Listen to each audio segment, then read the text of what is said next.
peut-être vous dire sur quoi portait cette conférence. Elle avait un titre ambitieux.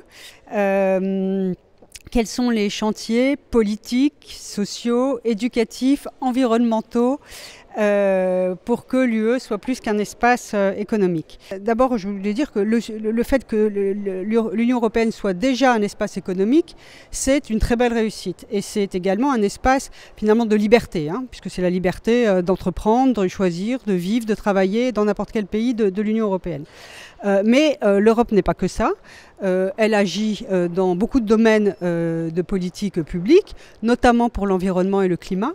Et je rappelais que des objectifs qui avaient été décidés il y a 10 ans pour augmenter par exemple la part de renouvelables dans la consommation énergétique, pour baisser, les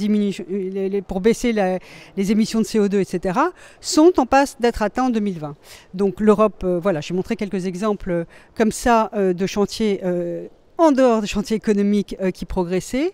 Mais évidemment, nous avons pas mal de nouveaux chantiers sur la table, notamment pour investir vraiment dans des facteurs de croissance d'avenir et la recherche dans la jeunesse, dans l'innovation, dans le numérique, etc. Et puis répondre aux préoccupations des citoyens, évidemment, en termes de sécurité, protection des frontières, immigration. Et puis enfin, pour que l'UE vraiment s'affirme et s'impose davantage dans le monde. On le voit bien aujourd'hui, face à la montée du protectionnisme. Les États-Unis ne ressemblent plus tout à fait à un allié.